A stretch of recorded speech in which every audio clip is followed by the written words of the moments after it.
হাবিবুর রহমান। আমার বাড়ি রাজধানী ঢাকা। বন্ধুরা, আমি আমার জীবনের গল্পটা শুরু করার শুরুতে আপনাদেরকে আমার পরিবারের বিষয়ে জানিয়ে রাখি। আমার পরিবারে আমি আছি, আমার বাবা আছে, মা আছে, আর কেউ নেই। রাজধানী ঢাকার বুকে কোনো এক বস্তির এক ভাড়া বাসায় আমার জন্ম হয়।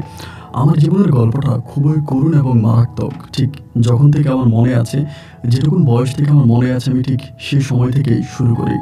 খুব ছোটোবেলায় আমি একটা ভাড়া বাসায় আস্তে আস্তে করে বড় হতে থাকি এবং আমার যখন বয়স হয়, আমি তখন বুঝতে পারি যে সবসময় আমার বাবা মা দুজনেই প্রচণ্ড রকমের ঝগড়া করতো। আমার বাবা আমার মাকে সহ্য করতে পারতো না, একইভাবে আমার মাও আমার বাবাকে সহ্য করতে পারতো না। দুজনের মাঝে ছিল প্রচণ্ড রকম ঝগড়া ঝাঁটি আর ঝামেলা।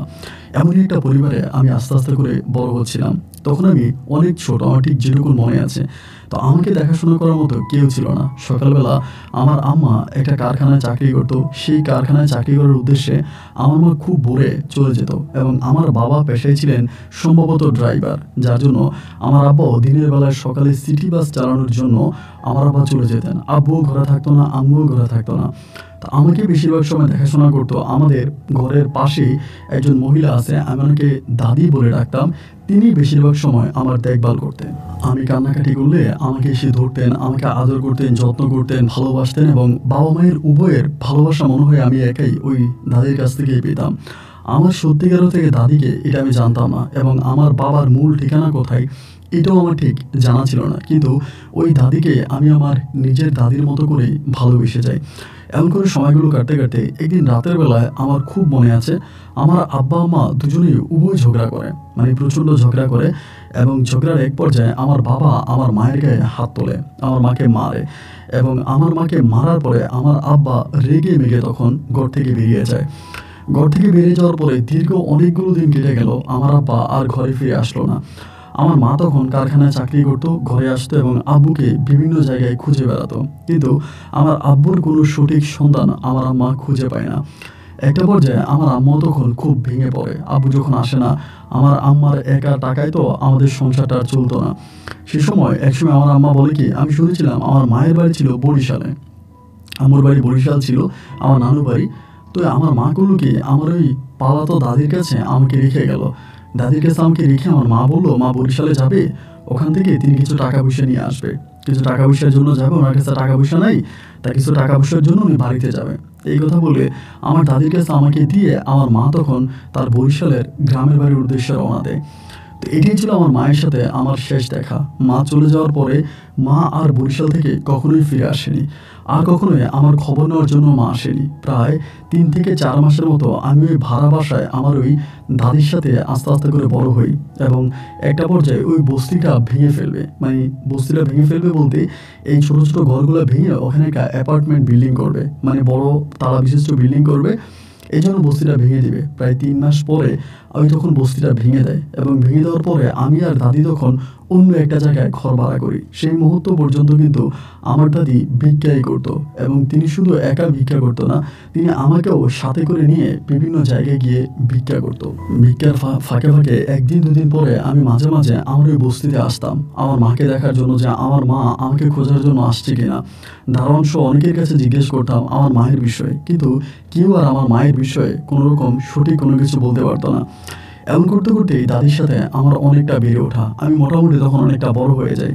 তো যখন অনেকটা বড় হয়ে যাই তখন আমার দাদির সাথে আর ভিক্ষা করতে আমার ভালো লাগতো না এবং আমি দাদির সাথে সাথে হেঁটে হেঁটে ভিক্ষা করি। এই জন্য মানুষে আমার দাদিকে বিভিন্ন বাজে কুরুচিপূর্ণ খারাপ কথাবার্তা বলতো, যে এরকম নাতি আছে, সেই তো কাম করে তোমার খাওয়াইতে পারে, তা তোমার ভিক্ষা করতে হবে কেন, তুমি কেন ভিক্ষা করো। তো আমার দাদিকে অনেক বাজে বাজে কথাবার্তা বলতো লোকজনে, মানুষজনে।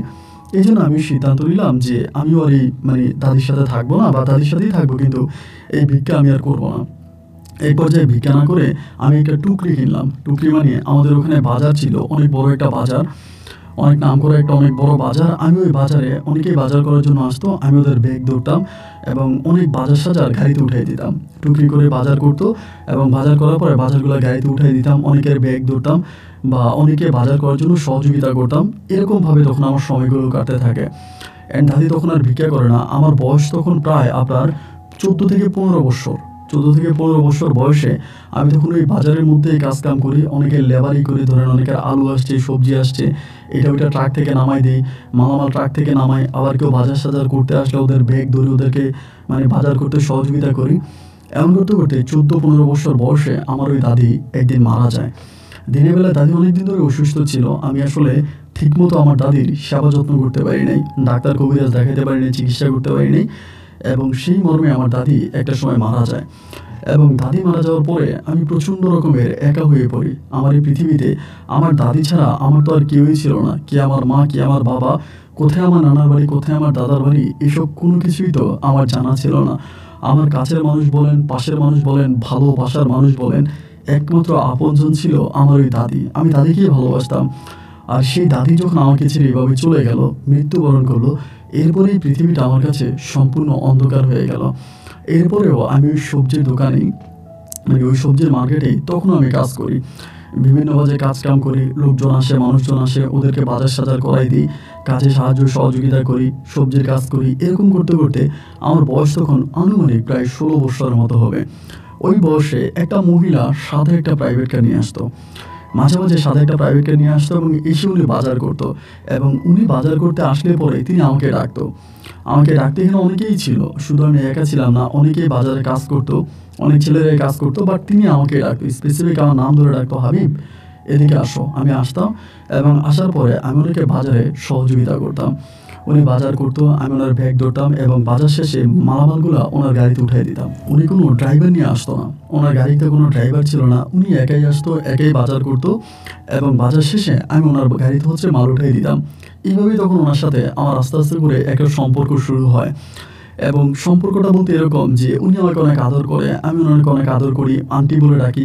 ইনি আমার বয়সে অনেক সিনিয়র হবে, মানে উনি মধ্যবয়স্ক একজন মহিলা ছিলেন। তো এরকম করতে করতে অনেকগুলো দিন কেটে গেল। আসলে আমাকে ডাকতো, আমি বাজার করতাম, গাড়িতে বাজার উঠিয়ে দিতাম। এই করতে করতে একদিন উনি হঠাৎ করে আমাকে বলতেছে, হাবিব আমার বাসায় কিছু মেহমান আসবে, আমার বাসায় কিছু কাজ আছে, তা তুমি কি যাবা, আমার বাসায় একটু কাজ করে দিবা, আমি তোমাকে টাকা দিব, এইটা আমারে বলে। তা বলার পরে আমি তখন বললাম যে ঠিক আছে আন্টি, যাবো, সমস্যা নাই, আপনার বাসায় যদি কোনো কাজ করা লাগে তা আমি করে দিব, আমি এরকম তো বাইরে কাজ করি। পরে আমার বলে, তা চলো আমার গাড়িতে উঠো। তো সত্যি কথা বলতে কি ভাইয়া, আমি কোনোদিন এরকম প্রাইভেট কারে চড়ি নাই, এত বড় দামি বা গাড়িতে আমি উঠি নাই। আমি গাড়িতে ওঠার পরে দরজাটা যখন লাগাই, দরজাটা খুব জোরে আমি ধাক্কা দিই, মানে অনেক জোরে লাগাই, এবং দরজাটা অনেক সমস্যা দেখা দেয়। উনি আমাকে বলে, দরজা এভাবে লাগাতে হয় না, দরজা আস্তে করে টেনে লাগাতে হয়। তো কীভাবে আমি জানি না দরজা কীভাবে বন্ধ করতে হয়, পরে উনি আমাকে শিখিয়ে দেয়। এরপর উনি ড্রাইভ করে, আমি ওনার পাশেই বসে থাকি, একটা পর্যন্ত ওনার বাসাতে আসে। তো বাসার মধ্যে আসলে পরে আমি যখন আমাকে ওনার বাসা থেকে নামাই, ওই বাসায় একজন কাজের মহিলা আছে, বয়স্ক একজন কাজের মহিলা, আর উনি এই দুজনে থাকে, বাসার মধ্যে আর কোনো মানুষ নেই। তো উনি আমাকে বাসায় সাফ সাফাইয়ের কাজ করায়, মানে পাকঘরে অনেক ময়লা ছিল, এগুলো পরিষ্কার করায়, বিভিন্ন রুমে ময়লা টয়লা ছিল, এগুলো পরিষ্কার পরিচ্ছন্ন করায়। উনি আমাকে কাজ করে, আমি তখন ওনার মতো করে কাজ করতেছি, যেভাবে বলে এভাবেই তখন কাজ করি। অ্যান্ড এভাবে কাজকাম করতেছি, এবং করতে করতে সন্ধ্যা হয়ে গেছে, আপনার প্রায় মাগরিবের আজান দিয়ে দিছে। তা মাগরিবের আজানের পরে আমি তখন বললাম, আন্টি, ওনার নাম ছিল রূপা, আমি বললাম, রূপা আন্টি আমি চলে যাই, মাগরিবের আজান তো দিয়ে দিছে। তা আমার উনি বললো যে মাগরিবের আজান যেহেতু দিছে, একটা কাজ করে তুমি গোসল করে খাওয়া দাওয়া করে যাও। এটা আমাকে বলে যে গোসল করে খাওয়া দাওয়া করে যাও। পরে আমি বললাম যে আমি যে গোসল করবো, আমার তো কোনো কাপড় নাই, আমি কিভাবে গোসল করবো, আর কোথায় করব। পরে বললো, ওই কাজের মহিলা যে রুমটাতে থাকতো, ওই রুমের একটা আপনার মানে গোসল করার একটা জায়গা আছে, বললো যে ওইখানে তুমি গোসল করো। পরে আমাকে চাদর দিল, আমাকে একটা কাপড় দিল, আমি ওগুলো দিয়ে ওই কাজের মহিলার রুমে ঢুকে ওই রুমে আমি তখন গোসল করলাম। এবং গোসল করে আনার পরে উনি আমাকে বললো, কাজের মহিলার বললো খাবার দেওয়ার জন্য, আমাকে তখন ভাত খাইতে দিল। গরম ভাত, তরকারি, মাছ, মাংস সবই ছিল। আমার জীবনে মনে হয় সবচেয়ে স্পেশাল খাওয়া আমি তখন খাচ্ছিলাম। পরে খাবারগুলো খাইলাম, খাবারগুলো খাওয়ার পরে খাওয়া শেষ হলো, দেন আমি তখন বললাম যে আন্টি আমি তখন চলে যাই। উনি আবার বললো, রাত তো অনেক হয়ে গেছে, এখন যেতে পারবা, আমাদের এখান থেকে তো আসলে ওভাবে তুমি বাড়ি কোনো কিছু পাবা না, উনি বলতেছে। আমি বললাম, কোনো কিছু না পাইলেও তো আমাকে যেতে হবে। তা বলে, তুমি কোথায় যাবা, এমন করে আমাকে বলে। পরে আমি বললাম, আসলে যাওয়ার তো জায়গা একটাই, সেটা হচ্ছে ওই বাজার। বলে, বাজার, তুমি কি বাজারেই থাকো? আমি বললাম, হ্যাঁ বাজারেই থাকি, আরও 5-7 জন আছে, ওদের সাথে একটা ঘর ভাড়া করে থাকি। তখন উনি আমাকে জিজ্ঞেস করে, তোমার বাবা মা কোথায় থাকে, এই কথা আমাকে বলে। তা বলার পরে আমি তো আমার মাকে অনেক মিস করতাম, মার কথা অনেক বেশি মনে হতো এবং মায়ের কথা মনে হলে আমার মনের অজান্তে আমি কান্না করে ফেলতাম। এবং যখন তিনি আমাকে আমার মায়ের কথা জিজ্ঞেস করে আমি অনেকটা ভেঙে পড়ি, মানে একটু কান্না কান্না ভাব করে ফেলি। পরে আমাকে বলে যে হাবিব এখানে বসো, সমস্যা নেই, বসো বসো। পরে আমি বসছি। পরে আমাকে বলে কি হয়েছে, তোমার আম্মুর কথা বলাতে তুমি এরকম মন খারাপ করে ফেললা কেন? মানে আমাকে কি বলা যায় যে তোমার সমস্যাটা কোথায় বা তোমার পারিবারিক বিষয়ে? পরে আমি বললাম যে দেখেন আসলে আমার পারিবারিক বিষয় বলতে তেমন কিছুই নেই, আমার পরিবার বলতে কেউই নাই, আর আমার পরিবার পরিজন এসব কিছুই নেই। আর আমি আপনাকে বলবোটাও কি, তবে শুধু এটুকুই বলে আমার পরিবারের এই ঘটনাগুলো আছে, মানে এতক্ষণ ধরে আমি আপনাকে যা লিখেছিলাম এই ছোটো ছোটো কথাগুলো আমি তখন ওনার কাছে বলি।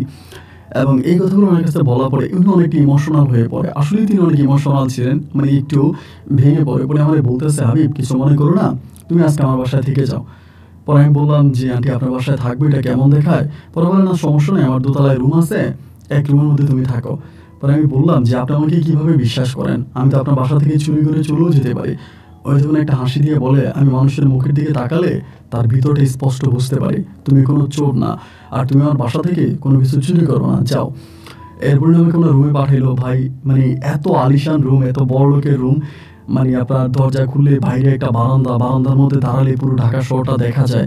মানে কী যে একটা অবস্থা, আমি এত দামি ঘরে কোনো দিনও থাকি নাই, এত আলিশান বাড়িতে থাকি নাই। পরে এখানে থেকে গেলাম পরে দেন এরপরে হলো কি সকালবেলা হয়েছে। সকালবেলা হওয়ার পরে আমি খুব ভোরে উঠে গেছি, ওইটা আমি রেডি হয়ে গেছি চলে যাব। উনি আমার বলে গিয়ে কী করবা, একটা কাজ করো, আমার বাসার সামনে কিছু গাছ আছে, কিছু ফুলের টব আছে, অ্যান্ড ফুলের টবগুলো পরিষ্কার করে যাও, এটা আমাকে বলতেছে। তাই আমি বললাম যা ঠিক আছে, সমস্যা নেই। পরে ওনার বাড়ির সামনে কিছু ফুলের টব আছে, বেশি না, ধরেন 15-20টার মতো। এই ফুলের টবগুলো আমি পরিষ্কার করি, নিচের জায়গাটা পরিষ্কার করি। এবং করার পরে আমি তখন বললাম, মানে আমি তখন পরিষ্কার করে আসছি, আসার পর দেখলাম উনি নাই, উনি গাড়ি নিয়ে বেরিয়ে গেছে। পরে কাজের মহিলা জিজ্ঞেস করলাম উনি কই, বলুন তো গাড়ি নিয়ে চলে গেছে। তো আমি চিন্তা করলাম উনি যেহেতু চলে গেছে আমি তখন চলে যাই। আমি চলে যাচ্ছি, কাজের মহিলা আমাকে বলতেছে ম্যাডাম তো বলছে আপনাকে থাকার জন্য, মানে তোমাকে থাকতে বলছে। আমি বললাম যে না, আমি যাই দেখি বাজারে দুই একটা কাজ করতে পারি কিনা, তা আমার তো একটু ইনকাম হবে। এই বলে আমি তখন আর ঘর থেকে বেরোয়ার পরে আমি তখন আমার ওই বাজারের উদ্দেশ্যে রওনা দিই। এবং আমি তখন বাজারে গিয়ে পৌঁছাই ওই দিন বিকালবেলা, আপনার প্রায় 3টে সাড়ে 3টার দিকে উনি আবার ওই বাজারে গিয়ে উঠছে, মানে রূপা আন্টি। বাজারে উঠে আমার বলতেছে কী ব্যাপার হাবিব, তুমি কারে বলে আসছো, এরকম করে একটু রাগান্বিত কণ্ঠে বলতেছে। পরে আমি বললাম আমি তো কাউকে বলি নাই, আমি এমনিই চলে আসছি। পরে আমার বলে তুমি এমনি চলে আসলা কেন, তুমি আসবা, তুমি আমাকে বলবা না, আমাকে বলা ছাড়া, আমাকে কওয়া ছাড়া তুমি এভাবে কেন চলে আসলা?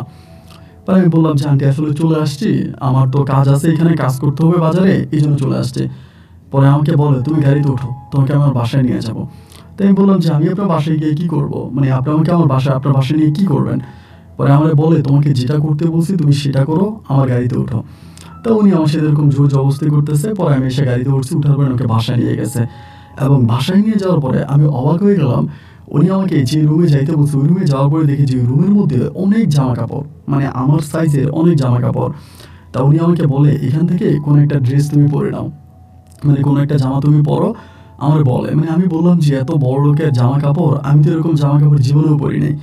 পরে আমাকে বলে হাবিব তুমি একটা ড্রেস পরো। পরে আমি একটা পরছি, পরার পরে উনি আমাকে ড্রয়িং রুমে নিয়ে গেছে। ড্রয়িং রুমে নিয়ে যাওয়ার পরে কাজের মহিলাটাকে বলতেছে দেখো তো হাবিবকে এখন চেনা যায় কিনা।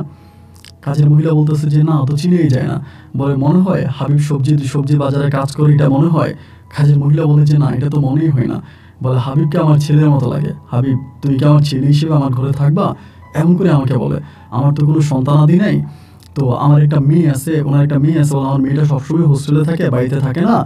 তা তোমাকে আমি আমার ছেলে হিসেবে আমার ঘরে রাখতে চাই, আমি তোমাকে আমার ছেলে হিসেবে রাখতে চাই, তুমি আমার ঘরে থাকবা।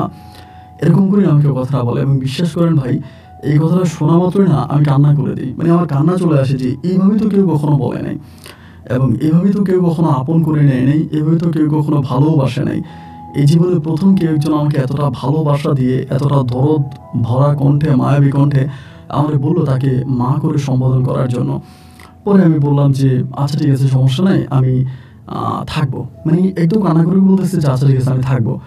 এরপরেই হলো কি আমি ওনার বাসায় থাকতে শুরু করলাম। উনি আমাকে দিয়ে মোটামুটি কাজ কমই করাতো, এবং একটা পর্যায়ে উনি আমাকে ওখানকার একটা আপনার স্কুলে ভর্তি করায়।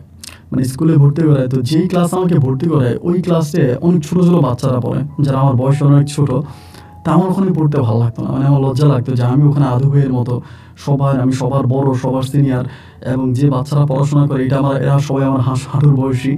এরকম করে 2-3 দিন আমি স্কুলে গেছি, এবং 2-3 দিন যাওয়ার পরে একটা পর্যায়ে আমি স্কুলে যাওয়া বন্ধ করে দিছি। আমি মুহূর্তটা পর্যন্ত ওনাকে মা বলে ডাকতাম, ওনাকে মা করে সম্বোধন করতাম, এবং এইভাবেই তখন আমি ওনার সাথে ওনার বাসায় তখন কন্টিনিউয়াসলি থাকতেছি, কাজ-কাম করতেছি, ওনার সাথে বাজারে ঘাটে যাচ্ছি, এবং উনি আমাকে সম্পূর্ণ তার ছেলের মতো করেই উনি আমাকে মেনে নিয়েছে। তো ওনার পরিবারে যাওয়ার পরে ওনার পরিবারের বিষয়ে জানতে পারি। ওনার হাজব্যান্ড হচ্ছে আমেরিকাতে থাকে ওনার হাজব্যান্ড, এবং ওইখানে ওইখানেই থাকে ওনার হাজব্যান্ড, আর ওনার একটা মেয়ে আছে। মেয়েটা হোস্টেলে পড়াশোনা করে, স্কুলে পড়ে, হোস্টেলে থাকে, এবং মেয়েটাও মাঝে মাঝে এই বাসায় আসে, মেয়েরে দেখি। বাট মেয়ে আমার সাথে খুব বেশি একটা কথা বলে না। ওনার মেয়ে একটু গম্ভীর গম্ভীর ভাব করে থাকে, এত বড় একটা চশমা পরে থাকে, মানে আমার সাথে খুব বেশি একটা কথা বলে না। তো উনি বলে যেটা তোমার ভাইয়ের সাথে সুন্দর করে কথা বলো, এটা বলে। মেয়ে আমার সাথে খুব বেশি একটা কথা বলে না, আমার সাথে খুব বেশি একটা মিশে না, মানে সারাক্ষণ এই গেমস নিয়ে পড়ে থাকে, এবং মেয়ে 2-1 দিন থেকে মেয়ে আবার বাসা থেকে চলে যায়। তো এরকম করে সময়গুলো কাটতে কাটতে একটা পর্যায়ে হলো কি, ওনার হাজব্যান্ড নাম হচ্ছে আসিফুর রহমান। ওনার হাজব্যান্ড তখন বাংলাদেশে আসবে। উনি আমাকে বলতেছে আমার হাজব্যান্ড তো আসবে, এবং আমার হাজব্যান্ড অনেক মাইন্ড করা একটা লোক, মানে উনি অনেক কিছুই খুব ছোটোখাটো বিষয়গুলো নিয়ে অনেক মাইন্ড করে, অনেক সন্দেহ করে। তা তোমার সাথে যদি কথা বলে তুমি সুন্দর করে কথা বলবা, তুমি বলবা যে আমি তোমাকে পালক আনছি, তুমি আমার পালক ছেলে, এইটা তুমি ওনার কাছে বলবা, এইভাবেই কথা বলবা, আর বেশি কিছু বলার দরকার নাই, বাকি সব কিছু আমি বলবো। এরকম করে আমাকে বলে। পরে আমি তখন বললাম যে আচ্ছা ঠিক আছে। তো এরকম করতে করতে একদিন উনি আমাকে বলে, আমাকে সুন্দর কাপড় চোপড় পরাইলো, পরে আমার বলে যে হাবিব চলো আমরা এয়ারপোর্টে যাবো, এটা আমাকে বললো। পরে আমি বললাম এয়ারপোর্টে? বলে হ্যাঁ, তোমার আব্বু আসবে, এয়ারপোর্টে যাবো চলো। এ বলার পর উনি আমাকে ড্রেস পরালো, কাপড় চোপড় পরালো, সব কিছু পরে আমি তখন সুন্দর করে ওনার সাথে এয়ারপোর্টে গেলাম। এই প্রথম আমি আপনার মানে তখন তো আসলে জি আন্তর্জাতিক বিমানবন্দর ছিল, তো তখন আমি ওই বিমানবন্দরে যাই, এই প্রথম, মানে আমার জীবনে এই প্রথম বিমানবন্দরে যাওয়া।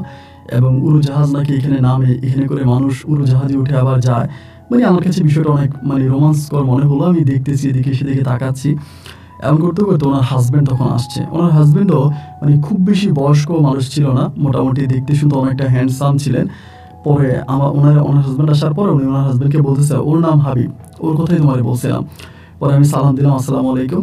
তো উনি আমাকে সালামের উত্তর দিল। পরে গাড়িতে উঠছে, বাসায় আসছি। বাসায় আসার পরে তো উনি ওনার ওয়াইফের সাথে উনি আসে, আমি আমার মতো করে আসি। বাট 2টা দিন পার হওয়ার পরে ওনার মেয়ে তখন আসে, মানে আর যেদিন উনি আসে এরপরের দিন ওনার মেয়ে হোস্টেল থেকে আসে। তা মেয়ে একদিন থাকে, একদিন থাকার পরে মেয়ে আবার হোস্টেলে চলে যায়। এবার মেয়ে যখন হোস্টেলে চলে যায় তখন থেকে দেখা গেল যে তাদের স্বামী স্ত্রীর মাধ্যমে প্রচণ্ড রকমের ঝামেলা হচ্ছে।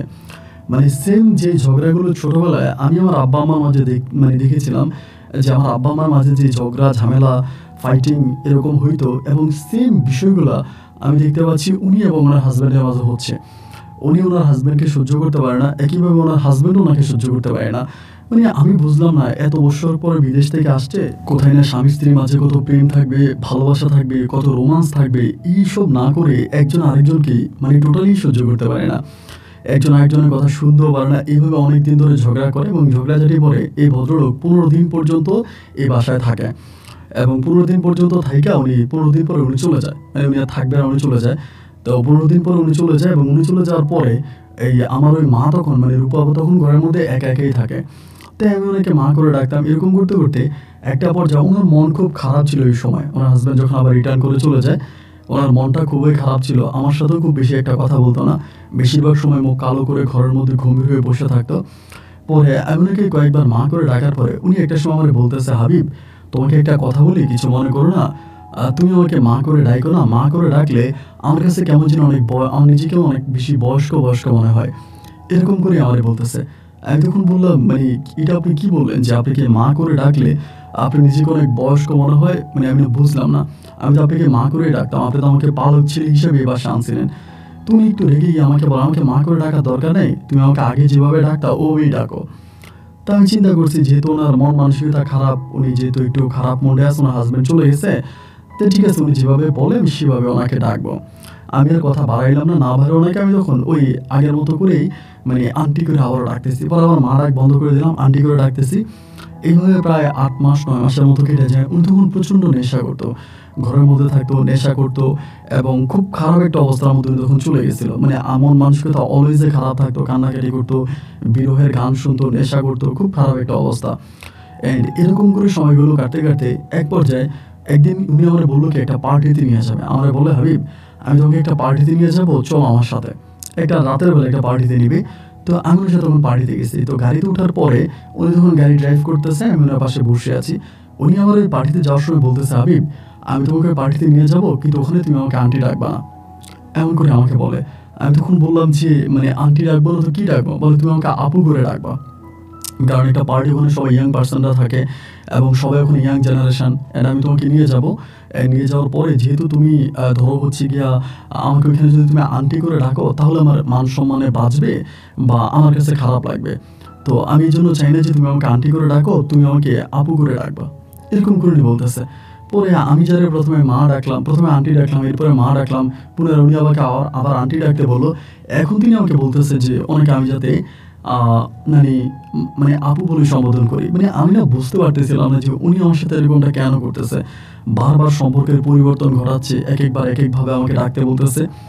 পরে যেহেতু এরকম করে বলতেছে, লাস্টের দিকে আমি তখন বললাম যে আচ্ছা ঠিক আছে, সমস্যা নাই, আমি আপনাকে আপু করে ডাকবো। এখন কি করবো, উনি যেভাবে বলতেছে আমার তো একরকম ওনার বাসায় আমি চাকরির মতোই থাকতেছি আর কি। তো আমি তখন ওনাকে আবার আপু বলেই ডাকি।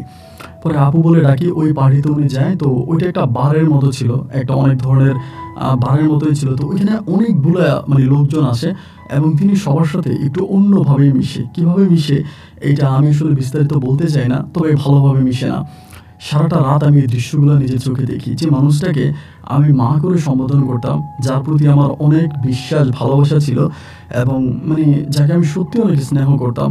মানে ভাবতাম যে উনি আসলেই আমার মা, মায়ের নজরে ওনাকে তাকাইতাম। কিন্তু এই মানুষটার যে এইরকম একটা রূপ আছে রাতের অন্ধকারে, সেটা না ভাই আমি বুঝতে পারিনি। এবং ওই সময় যখন এই জিনিসটা দেখতে পারি, তখন আমার ভিতরটায় অনেক কষ্ট হয়। মানে আমার কলিজাটা তখন ফেটে যায় যে উনি আমার সাথে এই কাজটা করলো বা উনি এগুলো করতেছে, ভালো লাগে না। এবং এরপর থেকে ওই পার্টি থেকে প্রায় আমরা ফজরের কিছুক্ষণ আগে পার্টি শেষ হয় এবং গাড়ি করে আমি তখন বাসায় আসি। এবং গাড়ি করে যখন বাসায় আসি, বাসায় আসার পরে আমি তো আমার মতো করে বাসায়, আমি সারা রাত যেহেতু ওনার সাথে জাগনা ছিলাম, আমি এসে ঘুমিয়ে গেছি এবং ঘুম থেকে আমি দুপুরবেলা উঠছি। তো উঠার পরে না আমি মানে ওনার চোখের দিকে তাকাইতে পারতেছি না। মানে আমার খুব লজ্জা লাগতেছে, মানে নিজের মাঝে অনেকটা লজ্জা বোধ হচ্ছে যে ওনার দিকে তাকাইতে পারতেছি না। আমি কখনো এদিকে তাকাই, কখনো ওইদিকে তাকাই, মানে আমার লজ্জা লাগে যে আমি তো ওনাকে এই ধরনের কাজগুলো করতে দেখছি, নিজের চোখেই দেখছি। তো এখন যদি ওনার দিকে তাকাই, মানে আমার নিজের ভিতরে একটা লজ্জা বোধ হচ্ছে আর কি, দেখে খুব বেশি একটা তাকাচ্ছি না। পরে এরকমভাবে ওনার দিকে তাকাই না, এদিক সেদিক মানে একটু লজ্জা লজ্জা ভাব করে থাকি। এইভাবে ওই দিনটা কেটে গেল। ওই দিন রাতে উনি যখন আমার রুমে আসছে, মানে ডিরেক্টলি আমার রুমে আসছে, এসে আমাকে বলতেছে, হাবিব আমি খুব খেয়াল করে দেখতেছি যে তুমি মনে হয় আমার সাথে কথা বলতে একটু লজ্জা পাচ্ছ, তোমার মনে হয় একটু লজ্জা লাগতেছে, তা এত লজ্জা কিসের আমাকে বলে। আমি বললাম যে দেখেন আসলে লজ্জার কিছুই না, মানে আমার কাছে তো আমি তো আসলে এরকম মানে ভাবে আপনারা কখনোই দেখি নাই, এই প্রথম আপনাকে এরকমভাবে দেখলাম এবং এরকমভাবে দেখাতে আমার ভিতরে অনেকটা খারাপ লাগতেছে যে আমি তো আপনাকে এরকম চিন্তা করি নাই।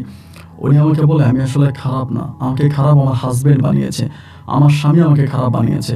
আচ্ছা ঠিক আছে, উঠো, তোমার জন্য একটা জিনিস আনছি, তোমারে খাওয়াবো, এরকম করে আমাকে বলতেছে। তা আমি তখন বললাম যে এরকম একটা আপনি আমার জন্য একটা জিনিস আনছেন, তা কী জিনিস আনছেন, আমাকে খাওয়াবেন? পরে বলে চলো আমার রুমে চলো। তো উনি আমাকে জোর করে আমার রুম থেকে ওনার রুমে নিয়ে গেল এবং ওনার রুমে যাওয়ার পরে উনি আমাকে যে জিনিসটা খেতে দিল, এটা একদম মাদক দ্রব্যই বলা চলে, এটা আমাকে খেতে দিছে। পরে আমি বলছি যে এইসব তো আমি জীবনে কখনোই খাইনি, এই সমস্ত জিনিস আমি আমার জীবনে কখনোই খাই নাই এবং এটা আমি খেতে পারবো না। মানে আমাকে ডিরেক্টলি বললাম যে না, এটা আমি খেতে পারবো না, এটা আমি কখনোই খাই নাই, সো এই সমস্ত জিনিস আমি খেতে পারবো না।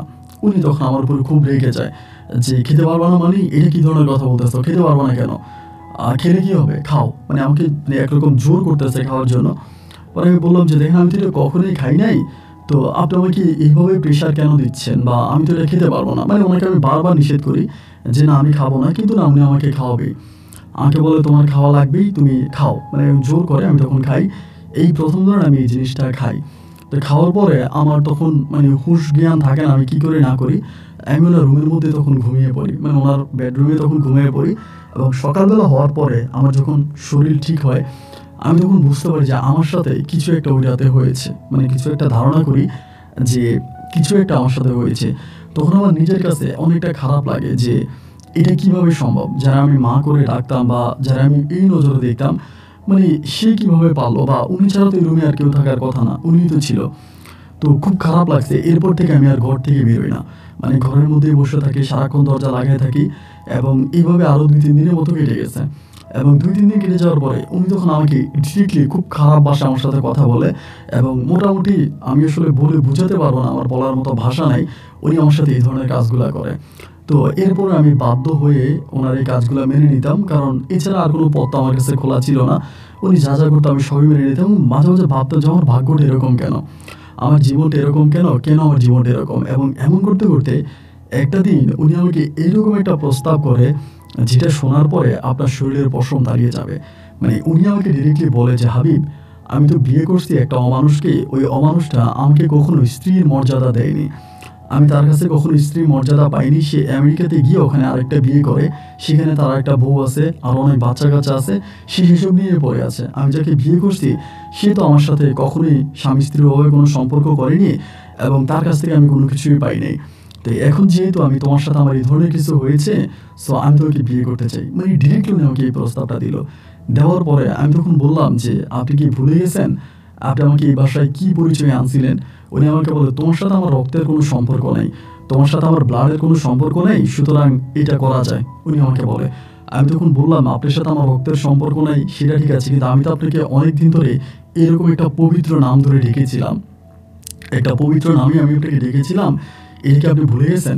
ওই তখন আমাকে বলে, হ্যাঁ ডেকেছিলাম, আমি তো অস্বীকার করি না, তুমি আমাকে একটা পবিত্র নামে ডাকছিলা। অনেক সময় দেখা যায় উনি আবার এটাও বলে যে উনি নাকি সিনেমাতেও কাজ করছে। মানে উনি কোন রুলের সাইড নেই বা সেই হিসাবে উনি কাজ করছে। উনি বলে, আমরা সিনেমার পর্দায় এরকম অনেক দেখেছি যে পর্দার সামনে মা করে সম্বোধন করে, মা করে ডাকে, এবং পর্দার বাইরে ওদের মাঝে অনেক অনেক ধরনের খারাপ সম্পর্ক হয়। তো এটা কোনো সমস্যা নেই, তুমি আমাকে কয়েকবার ডাক দিছো, এটা কোনো বিষয় না। পরে আমি বললাম যে, দেখেন আমার দ্বারাই তো এটা সম্ভব না, আমি এটা করতে পারবো না, এবং এটা কেন জানি আমার নিজের কাছে অনেকটা খারাপ লাগতেছে, আমি এরকমভাবে কখনোই চিন্তা করি নাই, আর আপনি যেরকমভাবে বলতেছেন আমি এটা পারবো না। মানে আমি ডিরেক্ট ওনাকে মানা করি, এবং মানা করাতে উনি প্রচণ্ড রকমের ক্ষেপে যায়, মানে রেগে যায়, এবং রেগে গিয়ে উনি আরও খারাপই করতে শুরু করে আমার সাথে। মানে জোর জবরদস্তি করে যেগুলো আমাকে মানে নেশা করে করতে, এবং উনি এগুলো আমাকে এখন নেশা ছাড়া ডিরেক্টলি আমার সাথে এই কাজগুলো করার চেষ্টা করে বা করে। পরে আমার কাছে মনে হলো যে, মানে এটা তো কোনো জীবন হতে পারে না, মানে যে জীবনটার মধ্যে আমি পড়ে আছি বা উনি আমার সাথে যেরকমটা করতেছে, এইটা তো আসলে মানে কোনো জীবন হতে পারে না, এবং আমার জীবনটা কেন এরকম হবে, আমার জীবনটা কেন এরকম হবে। এবং আমি তখন মানে খুবভাবে ভেঙে পড়ি, খুবভাবে ভেঙে পড়ি, কান্নাকাটি করি, এবং একটা পর্যায়ে মানে দেখলাম যে উনি আমার সাথে যেগুলো করতেই আছে, তাই না? তো যেহেতু করতেই আছে, ওনার সাথে আমার রক্তের কোনো সম্পর্ক নাই, তো ঠিক আছে আমাকে বিয়ে করে ফেলবো। মানে নিজের থেকে একটা আবার চলে আসছে যে পাপটা অন্তত কিছুটা কম হবে, আমার পাপটা কিছুটা কম হবে। এখন তো পাপ আরও অনেক বেশি হচ্ছে, তখন পাপের পরিমাণটা কিছুটা কম হবে। এই পর্যায়ে আমি তখন মানে রাজি হয়ে গেলাম যে, ঠিক আছে সমস্যা নাই, আপনি যেহেতু এটা করার জন্য আপনার এতই ইচ্ছা, আপনি এরকমই বলতেছেন, আচ্ছা ঠিক আছে আমি করবো। পরে আমি রাজি হলাম। এখন যেটা হইলো, রাজি হওয়ার পরে উনি কি করলো, একদম গোপনে রাতের বেলায় শুধু উনি, আমি আর ওনার ঘরের যে কাজের মহিলাটা আছে, এর এই বিষয়গুলো জানতো, বাইরের কোনো লোক উনি বিষয়গুলো জানে নাই। উনি একদিন হুজুর ডেকে আনে, এবং আমার তো ওই সময় কোনো ডকুমেন্ট নাই, আমার কোনো ভোটার আইডি কার্ড নাই, জন্ম নিবন্ধনের কাগজ নাই, মানে কিছুই নাই। উনি শুধু আমার নাম ধরে, আমার বাবার নাম আমার মনে আছে, বাবার নাম ধরে উনি আমাকে জাস্ট ওখানে শেওড়া পড়ায়, মানে কলমা পড়ায়, কলমা পড়ে তখন ওনার সাথে আমার বিয়ে হয়। বিয়ে হওয়ার পরে তখন ড্রাইভার মানে উনি চলে যায়, মানে ওই যে কাজীটা চলে যায়, এবং এটা কিন্তু কোথাও লিখিত হয় না, মানে কোনো বালামেও লিখিত হয় না বা কোনো কিছু লিখিত, শুধু মৌখিকভাবে হয়। আমি জানি না যে উনি এটা মৌখিকভাবে কেন করে, কী কারণে করে। তো উনি জাস্ট আমাকে এটা করার পরে কাজের যে মহিলাটা ছিল, তখন আমি ওনার ঘরেই থাকতাম, ওনার রুমেই থাকতাম। আমার অনেক লজ্জা লাগে কথাগুলো বলতে, কিন্তু শুধুমাত্র বাস্তবতার জন্য আমি কথাগুলো বলতেছি, যে শেষ পর্যন্ত আমার সাথে কী হয় আপনি কল্পনাও করতে পারবেন না। এবং এরপরে কাজের মহিলাটা আমাকে মাঝে মাঝে বলে, যে কাজের মহিলাটা ওনার ঘরে থাকে, ওই মহিলাটা আমাকে মাঝে মাঝে বলে, হাবিবুর তুমি এই ঘর থেকে পালিয়ে যাও, তুমি এখান থেকে চলে যাও, এখানে তুমি থাকলে তোমার অনেক বড় বিপদ হবে, তুমি অনেক বড় বিপদে পড়বা, আর তুমি জানো না যে তুমি জেনে শুনে কত বড় বিপদে পা দিয়েছ, কত বড় বিপদে তুমি পা দিয়েছ, তুমি এটা জানো না, তুমি আরও বেশি বিপদে পড়বা, অ্যান্ড তুমি এখান থেকে চলে যাও, তুমি এই ঘরে থাইকো না বা এই বাসায় থাইকো না। এইভাবে উনি আমাকে বারবার ধরে এই ধরনের কথাগুলো আমাকে বলতে থাকে, মানে কাজের মহিলা। তো কাজের মহিলা এই কথাগুলো বলে, একদিন, 2 দিন, 3 দিন আমি শুনতেছি, এবং কীভাবে জানি এই কথাগুলো একটা সময় ওই রূপও শুনে যায়, মানে নিজেও শুনে যে কাজের মহিলা এই ধরনের কথাবার্তাগুলো বলে। এবং এইটা বলার পরে দীর্ঘ অনেকগুলো বছর ওনার বাসায় যে মহিলাটা কাজ করছে, ওই মহিলাটা কিন্তু তখন বাসা থেকে বের করে দেয়, মানে ডিরেক্টলি বের করে দেয়, মহিলাকে 2 মাসের বেতন অগ্রিম দিয়ে বাসা থেকে বের করে দেয়। বের করে দিয়ে অন্য একটা কাজের মহিলা উনি তখন নিয়ে আসে, উনি নিজেই নিয়ে আসে, ওনার একটা কাজে মূল্যে নিয়ে আসে। তো এরকমভাবে ওনার হাজব্যান্ডের সাথে উনি কিন্তু তখন কোনো সম্পর্ক নাই, কোনো কথাবার্তা বলে না। এইভাবে প্রায় ওনার সাথে আমি ২ বৎসরেরও বেশি সময় ধরে থাকি। আমার বয়স তখন প্রায় ১৯ থেকে ১৯ বৎসরের কাছাকাছি এরকমই হবে, ১৯ বা ২০ এই বয়সে আমি তখন হব। তো আমার তখন একটাই কাজ, ওনার সাথে থাকতেছি, রাতের বেলায় ঘুমাইতেছি এবং ও ঘরে থাকতেছি। ওই টাকা কোত্থেকে আসে, সংসার কিভাবে চলে, ইনকাম কিভাবে হয়, এগুলো কিন্তু আমি কিছুই জানতাম না। বা আমি একটা মানুষ, আমার যদি টুকিটাকি কোনো খরচ লাগতো, এটা টাকা উনি আমাকে দিত। মানে ওনার কাছ থেকে টাকা নিয়ে আমি চলাফেরা করতাম, ওনার কাছ থেকে টাকা নিয়ে আমি খাইতাম। মানে উনি আমার একমাত্র গার্ডিয়ান ছিল। এরকম করতে করতে প্রায় ২-২.৫ বছর পরে একদিন হঠাৎ করে উনি আমাকে বলতেছে ওনার হাজব্যান্ড দেশে আসবে। আর সত্যি কথা বলতে উনি আমাকে ওই সময় আটকায় রাখতো। মানে আমি যেটা বলতে চাই এটাই বলি যে উনি আমাকে আটকায় রাখতো। আমাকে ঘর থেকে যখন বের হইতো একরকম আমাকে তালা মেরে যাইতো এবং আবার তালা খুলে ঘরে ঢুকতো এবং ওই কাজের যে মহিলাটা ছিল, মহিলাটা আমাকে সারাক্ষণ পাহারা দিত। মানে আমাকে ঘর থেকে বের হইতে দিত না। আমার একটা বন্দি জীবন ওই সময় কাটতে থাকতো। আর আমি যে পালিয়ে যাব এরকম কোনো চিন্তা ভাবনাও কিন্তু আমার মাথায় ছিল না যে আমি আসলে পালিয়ে যাব কোথায়। আমার পালিয়ে যাওয়ার তো কোনো জায়গা নেই। এইজন্য উনি যেভাবে চালাচ্ছে, উনি যেভাবে রাখতেছে, আমি ওনার মতো করেই দিনকাল পার করতেছি। এরকম করে আমি থাকতেছি। যাই হোক, এরকম করে সময়গুলো কাটতে কাটতে একটা সময় উনি একদিন রাতের বেলায় আমার বলতেছে যে, "হাবিব, তোমাকে একটা কথা বলবো, খুবই গুরুত্বপূর্ণ এবং কথাটা তুমি মনোযোগ দিয়ে শুনবা এবং আমাকে একটা ভালো পরামর্শ দিবা। আমরা দুজনে মিলে একটা বড় ধরনের মিশন সাকসেস করতে যাচ্ছি।" এমন করে আমাকে বলে। আমি তখন বললাম যে, "বড় ধরনের মিশন সাকসেস? আচ্ছা ঠিক আছে, করব। তা কি আমাকে বলেন।" পরে আমারে বলতেছে, "আমার হাসব্যান্ড আসিফ সাহেব ওই দেশে আসবে। ওর সাথে আমার ফোনে কথা হইছে, ও দেশে আসবে।" পরে আমি বললাম, "তো উনি যদি দেশে আসে, আপনি তো আমাকে বিয়ে করছেন এবং হিসাব মতো তো গোপনে করেন আর যাই করেন, আপনি তো আমার বউ। তা উনি যদি আসে তাহলে উনি কি আপনার সাথে থাকবে বা আপনি ওনাকে ছেড়ে দেন নাই কেন?" পরে উনি আমাকে বলতেছে যে, "আমি যদি ওকে ছেড়ে দিই তাহলে আমি সবকিছু হারাবো। তুমি আর আমি না খেয়ে মরতে হবে, আমাদের কোনো কিছুই থাকবে না। তো আমরা একটা কাজ করব, উনি যদি বাংলাদেশে আসে, আমরা ওনাকে মেরে ফেলবো।" ডিরেক্টলি আমাকে এটা বলতেছে। আমি বললাম, "মেরে ফেলবেন? মানে এটা তো বুঝলাম না, এটা কি ধরনের কথা? মেরে ফেলবেন কেন?" পরে বলতেছে, "উনি যদি বেঁচে থাকে তাহলে আমাদের সুখ শান্তি সবকিছু জ্বলে যাবে। মানে আমরা কখনো শান্তিতে থাকতে পারবো না। উনি তোমার সাথে আমাকে থাকতে দিবে না এবং উনি আমাকে ওভাবে ওনার কাছেও রাখবে না। উনি আমার জীবনটা নরক বানিয়ে দিচ্ছে এবং উনি যদি মারা যায় তাহলে আমরা যে বিল্ডিংয়ে আছি, ওই বিল্ডিংয়ের উত্তরাধিকারী সূত্রে আমি বিল্ডিংয়ের মালিক হব এবং আমি এরকমও খবর পাইছি উনি যে বাংলাদেশে আসতেছে, উনি বিল্ডিংটা বিক্রি করে দিবে। মানে আমরা এখন যে বিল্ডিংয়ে আছি ওই বিল্ডিংটা বিক্রি করে দিবে। এইটা বিক্রি করে দিয়ে উনি আমাকে আলাদা কোথাও ভাড়া রাখবে। তো আমি তো ওনাকে বিয়ে করে কোনো কিছুই পাই নাই। তো উনি যদি মরে যায় তাহলে আর তো বিল্ডিংটা বিক্রি করতে পারবে না। এটার মালিক আমি হব। তো এইজন্য আমি এই কাজটা করব।" উনি আমাকে এটা বলতেছে। তো খুন খারাপির মতো এরকম জঘন্য কোনো কাজ আমি তো জীবনেও করতে পারবো না এবং আমার দ্বারা এটা সম্ভব না। পরে আমি বললাম যে, "আচ্ছা ঠিক আছে, সমস্যা নাই, উনি আসুক।" এই কথা বলে আমি তখন ওনার কাছ থেকে জাস্ট একটা স্পেস নিলাম, একটু সময় নিলাম। এবার আমি নিজে নিজে চিন্তা করতেছি, উনি ওনার মতো করে সকালে বেরিয়ে যাচ্ছে। গাড়ি নিয়ে সকালে বেরিয়ে যায়। কোথায় থাকে, কি করে, কোন জায়গায় যায়, এসব কোনো কিছু কিন্তু আমি জানি না। আমি কোনো কিছু জানি না। সকালে বেরিয়ে যায়, সারাদিন বাইরে থাকে এবং রাতের বেলা উনি বাড়িতে আসে। আবার উনি মাঝে মাঝে দেশের বাইরেও যায়, বিভিন্ন দেশে যায়। আমাকে নিয়ে যায় না, উনি একাই যায়। ধরেন আপনার ২ দিন ৩ দিন বিভিন্ন দেশে থেকেও আসে বা অনেক জায়গায় উনি যায়। উনি ট্যুর করে, ট্যুর করতে অনেক পছন্দ করে, কিন্তু একাই করে, আমাকে নেওয়া যায় না। পরে এমন করতে করতে ওই আসিফ সাহেব আসার সময় হয়ে গেছে, উনি চলে আসবে। তা আমার নিজের ভিতরে কেমন জানি একটা বিবেক নাড়া দেয় আরকি। আমি নিজে নিজে চিন্তা করি যে আসিফ সাহেব তো আমার কোনো ক্ষতি করে নাই। এই ভদ্রলোক তো এই পরিবারেরই একজন মানুষ এবং আমি উনাকে কেন মেরে ফেলবো? আর উনার ওয়াইফ আমার সাথে যেটা করতেছে, এটা তো অন্যায় করতেছে। আমি উনার ছেলের বয়সী হব এবং উনি আমাকে ছেলে বলেই কিন্তু এই ঘরে আনছিল। এরপরে যে কাজগুলো উনি আমার সাথে প্রতিনিয়ত করে যাচ্ছে, এগুলো তো আর আমার পক্ষে সম্ভব না বা আমি তো আর এগুলা নিতে পারবো না। মানে একটা সময় আমার মাথায় হঠাৎ করে অনেক বেশি ভালো হয়ে যাবো, এরকম একটা চিন্তা ভাবনা তখন আমার মাথায় চলে আসে। তো অনেক বেশি ভালো হয়ে যাবো, অনেক বেশি ভালো কিভাবে হবো?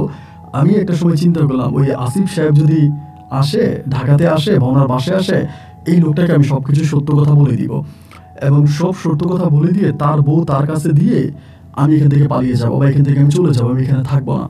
কারণ আমার কাছে কেন জানি মনে হলো যে আমি তো এই কাজটা কখনোই করতে পারবো না। একটা লোককে আমি মার্ডার করবো, খুন করবো এবং এরপরে খুনের মামলায় কি হবে না হবে, সে আমেরিকার নাগরিক, তার আমেরিকার পাসপোর্ট আছে, অনেক তার ছেলে মেয়ে আছে আমেরিকাতে।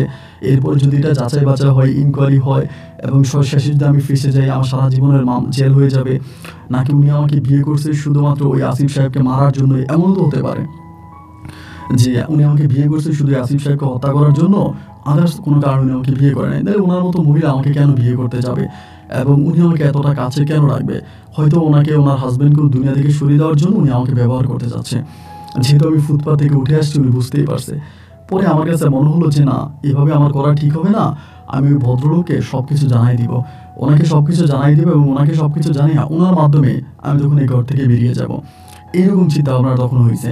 পরে ওই দিন উনি যেদিন আসবে এর আগের দিন রাতের বেলায় আমি ওনার ওয়াইফের সাথে থাকি, মানে রূপার সাথে থাকি। পরে সে আমারে বলতেছে কালকে তো দুপুরবেলা ও আসবে, বাসায় আসতে আসতে প্রায় বিকেল হয়ে যাবে, তা কালকে রাতটা থাকুক, এরপরে রাতে আমরা প্ল্যানিং করে ওকে আমরা শেষ করে দিব, ওকে শেষ করে দিব এবং আমরা বলবো যে হার্ট অ্যাটাক করে মারা গেছে, আমরা ঢাকাতে ওর দাফন করে ফেলবো। মানে ওনাকে কোথায় কবর দিবে সেই কবরস্থান পর্যন্ত উনি ঠিক করে রাখে, যে কোথাও ওনাকে কবরস্থ করবে, মাটি দিবে, এইটাও ঠিক করে রাখে। পরে উনি কি করে আসে, বিকেল 3টার দিকে উনি বাসায় আসে এবং আসার পরে ওনার মন মানসিকতা খুব খারাপ থাকে, খুবই রাগান্বিত একটা ভাবসাব নিয়ে উনি তখন বাসায় আসে। আসার পরে উনি কারোর সাথে কোনো কথা বলেন, উনি ডিরেক্টলি শুইতে চলে যায়, মানে উনি শুয়ে যায় ওনার রুমে, মানে ওনার ওয়াইফের রুমে গিয়ে উনি শুয়ে যায়। এবং আপনার মাগরিবের আজান দিলে পরে ওনার ওয়াইফ তখন করে কি বাসার বের হয়, মানে উনি বাইরে যাবে, আমারে বলে যায় যে হাবিব তুমি কিন্তু সাবধান, খেয়াল রাখবা ওই বাসা থেকে বের হয় কিনা বা ও ফোনে কথা বলে কিনা।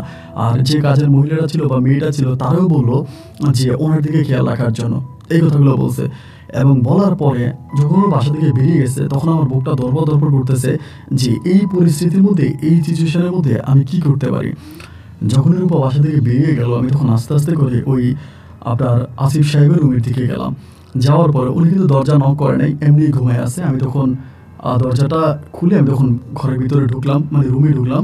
এই রুমে কিন্তু আমি ঘুমাইতাম আগে, এবং উনি আসার আগে আমার যত কাপড় চোপড় বা এই রুমে আমার যা কিছু ছিল সব কিছু কিন্তু রূপা সরাই দিছে। রূপা সব কিছু সরিয়ে রূপা তখন সব কিছু আলাদা রেখে দিয়েছে, মানে আমার রুমে সব কিছু রেখে দিয়েছে। পরে আমি একটু একটু করে ওনার রুমের মধ্যে ঢুকলাম। ঢোকার পরে আমি ওনার যে চেয়ার আছে চেয়ারের মধ্যে বসে আছি। মানে আমার পরিকল্পনা, একে তো বুকের মধ্যে একটা ভয় কাজ করতেছে, ওনার কাছে আসছি এবং এগুলো বলার পরে উনি আমাকে বিশ্বাস করে কিনা নাকি উল্টা উনি আমাকেই ফাঁসায় দেয়। আবার চিন্তা করতেছি যে তার বউ সে আবার কখনো হঠাৎ করে চলে আসে, মানে রূপা আবার কখনো হঠাৎ করে বাসায় চলে আসে এবং আসার পর যদি রূপা আমাকে এই রুমের মধ্যে দেখতে পায় তাতেও তো একটা সমস্যা হয়ে যেতে পারে। মানে আমি আসলে ওই মুহূর্তে বুঝতে পারতেছিলাম না যে কী করবো। বুকটা ধরপর করে কাঁপতেছিল। এর মাঝে হঠাৎ করে দেখলাম যে উনি ঘুম থেকে উঠে গেছে, মানে আসিফ সাহেব ঘুম থেকে উঠে গেছে এবং উঠে আমার দিকে তাকাইতেছে, তাকে আমার বলতেছে, উনি কোনো কিছু মাইন্ড করেন আমি যেখানে বসে আছি, আমাকে দিকে জাস্ট বললো যে আসিফ এইখানে কি মানে পানি আছে, এটা আমাকে জিজ্ঞেস করলো পানি আছে কিনা। আমি বললাম যে পানি তো আছে, বলো আমার জন্য এক গ্লাস পানি নিয়ে আসো। উনি এটা বলছে। তো আমি গেলাম, গিয়ে ওনার জন্য এক গ্লাস পানি নিয়ে আসলাম, উনি জগ শো নিয়ে আসছে।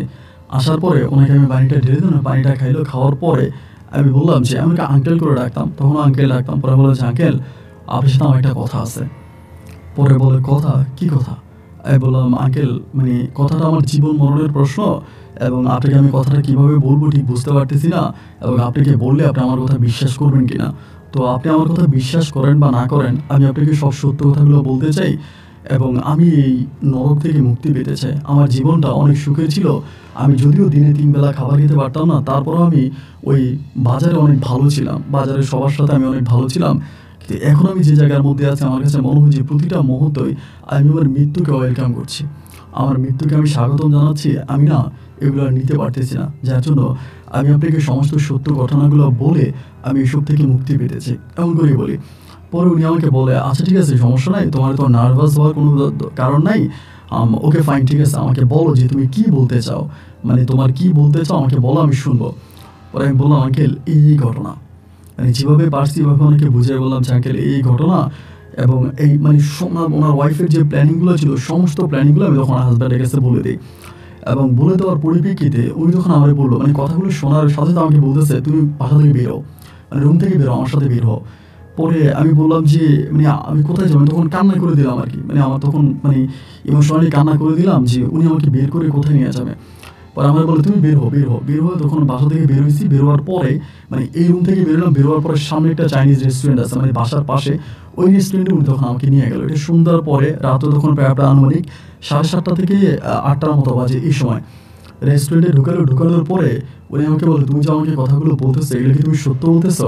পরে আমার কাছে কিছু ডকুমেন্ট ছিল, আমি ওই ডকুমেন্টগুলো ওনাকে দেখাইছি, দেখেন এই প্রমাণ, আমি আপনাকে একটাও মিথ্যে বলতেছি না। তিনি আমাকে বিয়ে করছে, আমাকে প্রথমে ছেলে হিসেবে আনছে, আপনার কাছে উনি ছেলেই পরিচয় দিছে, এবং উনি আমার সাথে এই ধরনের অসৎ কাজগুলো করতো, এবং করার একটা পর্যায়ে উনি আমাকে বিয়ে করে, এবং বিয়ের পর উনি এরকম একটা প্রস্তাব, এরকম একটা সিদ্ধান্ত নেয় যে আপনাকে শেষ করে দিবে। আপনারা কি আমেরিকাতে বিয়ে করছেন, আপনার বাচ্চা আছে, আপনার ফ্যামিলি আছে, তাদেরকে শেষ করে দিবে, এই জন্য উনি আমার সাথে এরকমটা করতেছে। পরে আমারে বলে যে উনি অনেকক্ষণ ধরে চুপ করে আছে, তো চুপ করে থেকে আমারে বলে তুমি এখন কোথায় যাবো। আমারে বলতেছে, আমি বললাম আমি কোথায় যাবো জানি না, তো আমি এখান থেকে চলে যাবো, আমি বাসায় থাকবো না, আমি বাসা থেকে চলে যাবো। পরে উনি বলে যে চলে যাওয়া, কোথায় যাবা। আমি বললাম কোথায় যাবো আমি তো জানি না, আমার তো কোনো ঠিকানা নাই, আমি আল্লাহ চোখ যেদিকে যাই আমি সেদিকে চলে যাবো। এই কথা বলার পর ওনার গলার মধ্যে অনেক মোটা একটা স্বর্ণের চেন ছিল, যেটা অনেক মোটা, এটা অনেক দাম হবে। ওই দামি স্বর্ণের চেনটা ওই তখন আমার গলা থেকে খুলে এটা আমার হাতে দিল, আমার হাতে দিয়ে বললো, এবং ওনার হাতে কিছু মানে পকেটে কিছু ডলার ছিল, ইউএস ডলার, আমেরিকান কিছু ডলার, এই ডলারগুলো আমাকে দিল, দিয়া বললো ঠিক আছে তুমি যাও, আর এটা আমার ফোন নাম্বার, মানে উনি ওনার আমেরিকার নাম্বার এবং দেশের একটা নাম্বার, দুইটা নাম্বার আমাকে দিল, যে এগুলো আমার নাম্বার, যদি কখনো আমার সাথে যোগাযোগ করো তাহলে এই নাম্বারে যোগাযোগ করবা, আর তুমি কোথায় যাবে সেটা আমি জানি না, আমি কিন্তু আমার সাথে যোগাযোগ করার কোনো মাধ্যম আছে। পরে আমি বললাম যে আমি বাজারে ঠিকানা দিলাম, যে বাজারে অমুক জায়গায় একটা দোকানের কথা বললাম, ওই দোকানে আপনি আমাকে জিজ্ঞেস করলে ওই দোকানের ঠিকানা আপনি আমাকে পেয়ে যাবেন, বা ওই দোকানদারের কাছে গিয়ে জিজ্ঞেস করলে সে আমাকে দেখাই দিবে, এটা বলছি। এই ঠিকানাটা বলে আমি তখন আর এখান থেকে উনি আমাকে বের করে দিলাম, আমি রেস্টুরেন্ট থেকে বের হয়েছি, উনি ওনার মতো বাসার দিকে গেছে। এবং এরপরে কী হয়েছে আমি আর জানি না, আমি তখন একটা আপনার রিক্সা নিয়ে আস্তে আস্তে করে আমি ওই আমার সবজি বাজারে দিয়ে গেছি। যাওয়ার পরে আমি আর বাজারের মধ্যে ঢুকি না, বাজারের মধ্যে না ঢুকে আমি চিন্তা করতেছি যে আমি যদি এখন বাজারে ঢুকি, তা উনি ওনার ওয়াইফের কাছে যাবে, ওনার ওয়াইফ যদি ওনাকে আবার উল্টাপাল্টা বুঝিয়ে দেয়, বা ওনার ওয়াইফের কাছে উনি যদি সব সত্য কথা বলে, ওনার ওয়াইফ যদি আমাকে এখানে খুঁজতে চলে আসে, এবং তার অনেক খারাপ লোকদের সাথে সম্পর্ক আছে, আমি দেখেছি ঢাকাতে উনি যে আমাকে নিয়ে বারে যেত, বিভিন্ন ক্লাবে যেত, আমি দেখতাম অনেক ধরনের খারাপ ছেলেপেলের সাথে, অনেক খারাপ লোকের সাথে ওনার উঠা বসা, এদের সাথে ওনার অনেক খারাপ সম্পর্ক। তো এখন দেখা গেল যে উনি যদি আমাকে বাজারে এসে আমাকে ধরে নিয়ে যায় বা আমাকে মেরে ফেলে, সেই ভয়ে আমি তখন করলাম কি, ওই রাতের বেলায় আমি তখন আরামবাগের ওইদিকে কমলাপুর ওইদিকে আসলাম, এবং কমলাপুর ওইখানে এসে আমি তখন চট্টগ্রামে একটা ট্রেনে উঠে যাই। মানে আমি আর এই শহরে থাকবোই না, শুধু আমার পকেটে কিছু ডলার আর ওনার ওই স্বর্ণের চেনটা আছে আর সামান্য কিছু টাকা আছে, এটা নিয়ে আমি তখন রাতের বেলায় চট্টগ্রামে ট্রেনে উঠে যাই, মানে ঢাকা থেকে চট্টগ্রামে চলে যাবো, যাতে ওনারা আমাকে খুঁজে না পায়। মানে আমি বাজারে যদি যাই আমি নিশ্চিত যে আমি ধরা খেয়ে যাবো, কারণ হয় উনি না হয় আমার ওয়াইফ, তারা কেউ না কেউ আমাকে এসে বাজারে ধরবে, এবং বাজারে হয়তো আমাকে মেরেও ফেলতে পারে। মানে এই ভয়ে আমি তখন করলাম কি, চট্টগ্রামের উদ্দেশ্যে রওনা দিলাম, যে যাই হবে যেটাই হবে আমি চট্টগ্রামে চলে যাবো। দিন এবার আমি চট্টগ্রামের উদ্দেশ্যে রওনা দিচ্ছি, আমি চট্টগ্রামে চলে যাচ্ছি, ট্রেনে বসে আছি। পরের দিন প্রায় আপনার দুপুরবেলায় চট্টগ্রামে গিয়ে ট্রেনটা তখন পৌঁছাইছে। আমি আবার ট্রেন যেখানে থামছে ওইখানে খাওয়া দাওয়া করছি, রেস্টুরেন্টে, ট্রেন স্টেশন ওইখানে খাওয়া দাওয়া করছি, বা আমার সব কিছু ঠিক আছে। চট্টগ্রামে নামার পরে চিন্তা করতেছি কী করব, মানে কী করবো এটা ভাবতেছি। পরে আমার যে ডলারগুলো ছিল, প্রথমে ডলারগুলো ভাঙাই, এবং ডলারগুলো ভাঙানোর পরে বাংলাদেশি টাকায় সে সময় আমার কাছে অনেক টাকা হয়ে যায়, প্রায় আপনার 35,000 টাকার মতো হয় ডলারগুলো ভাঙানোর পরে, 35,000 টাকার মতো হয়। এবং এই 35,000 টাকা দিয়ে ওই সময় কিন্তু 35,000 টাকারও অনেক ডিম্যান্ড, মানে 35,000 টাকারও কিন্তু অনেক দাম আছে। পরে ওই টাকাগুলো দিয়ে আমি তখন করলাম কি, আপনার প্রথমে আমি একটা ঘর ভাড়া করি, একটা বাসা ভাড়া করি, নিজে একটা বাসা ভাড়া করি, এবং বাসা ভাড়া করে আমি ওখানে থাকতেছি। আর মনে মনে চিন্তা করতেছি, আমার কাছে কোনো মোবাইল ফোন নাই, কোনো আমার সাথে যে যোগাযোগ করবে এরকম কোনো মাধ্যম বা এরকম কোনো ঠিকানা কিন্তু আমি দিই নেই, যে কোনো ঠিকানা ওনাকে দিই নেই, আমাকে যাতে খুঁজে না পায় এরকম কোনো কিছুই দিই নেই। আমি বাজারে যে ঠিকানা দিয়ে আসছি ওই ঠিকানা তো আর আমাকে পাওয়া যাবে না, আমি তো ওই ঠিকানা থেকে চলে আসছি। যাই হোক, ওভাবেই তখন ওখানে পড়ে আছে এবং আল্লাহ আল্লাহ করে দিনগুলো পার করতেছি। এভাবে প্রায় বেশ কয়েকটা দিন কেটে গেল, এবং কেটে যাওয়ার পরে আমি চিন্তা করতেছি আমার কাছে যে টাকাগুলো আছে, মানে আমার পকেটে যে টাকাগুলো আছে, এগুলোই তো আমার সম্পদ, মানে এছাড়া তো আমার কাছে আর তেমন কিছুই নেই। এখন এই টাকাগুলো যদি আমি খরচ করে ফেলি, মানে এই টাকাগুলো যদি আমি এখানে সেখানে খেয়ে ফেলি, নষ্ট করে ফেলি, তাহলে তো আমার কাছে অবশিষ্ট আর কোনো কিছুই থাকবে না, মানে আমার ফিউচার ভবিষ্যৎ বলতে কিছুই নাই। তো আমি যখন করলাম কি, এই টাকাগুলো আর খরচ করলাম না, কিছু টাকা খরচ করলাম, কিছু টাকা রেখে দিলাম। এবং রেখে দেওয়ার পরে আমার যে স্বর্ণের চেনটা উনি দিয়েছিল, আমি তখন এই চেনটা বিক্রি করতে গেলাম। তো ওই সময় আমি চেনটা প্রায় 90,000 টাকা বিক্রি করি। ওই চেনটা এত মোটা একটা চেন ছিল, বুঝেন, স্বর্ণের। ওই সময় স্বর্ণের ভরি ছিল আপনার ধরেন 30,000 টাকা, এরকম আমি 30-35,000, এর বেশি না, সেই সময়ের কথা আমি বলতেছি। পরে আমি তখন এই স্বর্ণের চেনটা বিক্রি করি, বিক্রি করার পর আমার কাছে অনেকগুলো টাকা হয়। তো যেহেতু অনেক দিন ধরে আমি সবজির ব্যবসার সাথে জড়িত ছিলাম, মানে সবজির দোকান করতাম বা সবজির বাজারে কাজ করতাম, সবজি সম্বন্ধে একটা ভালো ধারণা আছে। পরে চট্টগ্রামের রেলগেট বলে একটা জায়গা আছে, ওই রেলগেটের ওইখানে আমি তখন একটা সবজির দোকান নেই। তো আমি কিন্তু ওখানকার কোনো মানুষই চিনি না যারা সবজি বেচে বা সবজি আনে, ওনাদের সাথে কথাবার্তা বলি, কোত্থেকে আনে, কীভাবে কী, এবং বাজার কমিটির সভাপতিকে, তো বাজার কমিটির সভাপতির সাথে কথা বলি। কথা বলার পরে আমি ওখানে একটা দোকান ভাড়া নিই, একটা সবজির দোকান ভাড়া নিই, এবং একটা সবজির দোকান ভাড়া নেওয়ার পরে আমি ওখানে সবজি উঠাই, বিভিন্ন ধরনের সবজি উঠে সবজি বিক্রি করি। একটা নতুন জীবনে আমি তখন পদার্পণ করলাম, এবং পুরনো যে জীবন ছিল আমি এটা সম্পূর্ণভাবে ভুলে গেলাম। অ্যান্ড আমি সত্যিকার অর্থে আজও জানি না যে ওই রূপা কী হয়েছে, বা আদৌ ওনার হাজব্যান্ডের সাথে ওনার কী হয়েছে না হয়েছে, এসব কোনো বিষয় কিন্তু আমি কোনো কিছু জানি না। পরে আমি এখানে চলে আসলাম, এখানে আসার পরে সবজি দোকান করতেছি, দিন কাটতেছে, রাত কাটতেছে, এবং তার পাশাপাশি তখন আমি একটা যে বাসাটা ভাড়া করতাম ওই বাসাটা ছেড়ে দিই। বাসাটা বাসা মানে ভাড়াটা একটু বেশি ছিল, এবং এটা আমার দোকান থেকে মোটামুটি বেশ দূরে ছিল। এই জন্যই ব্যবসাটা আমি মানে বাসাটা ছেড়ে দিই। বাসাটা ছেড়ে দিয়ে আমার সবজি দোকানের পিছনের দিকে দোতলা বিল্ডিংয়ে, মানে এটা একটু মোটামুটি একটু নিম্নবিত্ত এলাকা আর কি, একটু মোটামুটি শ্রমিক লেভেলের লোকজনরা থাকে, ওইরকম একটা জায়গার ভিতরে আমি তখন একটা ঘর ভাড়া করি, মানে একটা রুম ভাড়া করি, এবং বাসা ভাড়া করি, সারাদিন দোকানদারি করি, হোটেলে খাই, এবং এভাবেই তখন আমার সময়গুলো কাটতেছে। আমি থাকতাম দোতলায়, এটা টোটাল দোতলাই ছিল, নিচতলায়ও ভাড়া হইতো, বিভিন্ন মানুষরা থাকতো। তো ওইরকম করতে করতে একদিন হলো কি আপনার দুপুরবেলা, এভাবে প্রায় আপনার আমার বৎসরখানিক কিন্তু কেটে গেছে চট্টগ্রামে, প্রায় বৎসরখানিক কেটে গেছে। আমি আর রূপা বা রূপার হাজব্যান্ড আসিফুর রহমান, এদের কারো কোনো খোঁজখবর আমি পাই নাই, বা এদের কোনো খোঁজখবর নেওয়ার চেষ্টাও আমি আর করি নাই।